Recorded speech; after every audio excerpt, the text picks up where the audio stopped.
देखिए, अभी तक जो हम लोगों के पास जानकारी है, कोई प्रोफेसर या कोई दूसरा व्यक्ति उनके साथ धर्म परिवर्तन को बढ़ावा देने के आरोप में संदिग्ध नहीं है। हम लोग जो जांच चल रही है उसमें ये देखा जा रहा है कि जब उस लड़की ने आत्महत्या का प्रयास किया 17 तारीख को, 17 दिसंबर को, उस वक़्त तुरंत जो त्वरित कार्रवाई होनी चाहिए थी वो हुई कि नहीं।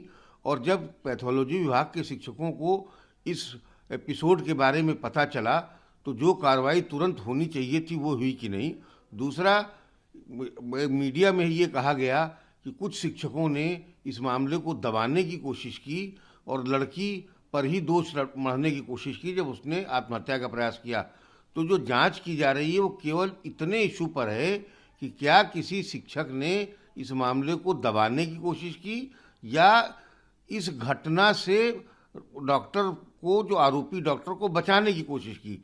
यहाँ बिल्कुल स्पष्ट कर रहा हूँ कि अभी तक हम लोगों के पास कोई ऐसा साक्ष्य, कोई ऐसा शक करने का बिंदु नहीं है जिससे हम कहें कि हमारा कोई भी शिक्षक धर्मांतरण के इशू में इन्वॉल्व है। ऐसा कोई साक्ष्य नहीं। सर, जिस तरीके से एकाएक और खुलासा हुआ है, जो पुलिस का कहना है कि इसमें जो है जो कॉल डिटेल खंगाली गई है, सीडीआर खंगाला गया, तो उसमें प्रोफेसर के भी कॉलिंग डिटेल आई है जो कि जांच के दौरान उसका सहयोग किया गया है।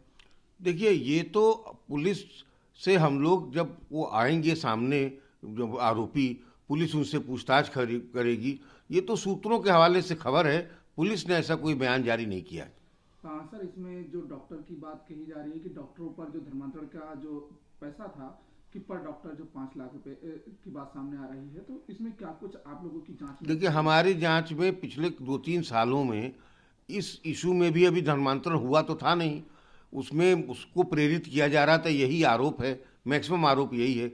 लेकिन जब 2-3 सालों में पिछले कोई धर्मांतरण हुआ ही नहीं केजीएमयू में, तो पैसे लेन देन का सवाल ही नहीं उठता है।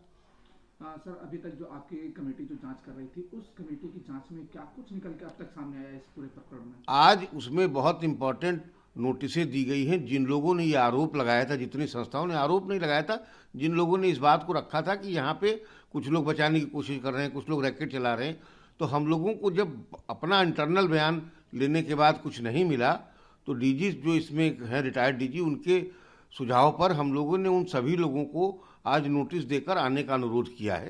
तो अगर जब उनके बयान होते हैं तो उनसे अनुरोध किया जाएगा कि आप वो साक्ष्य दीजिए जिससे आप ये कह रहे हैं कि यहाँ पर ऐसा कुछ होता था।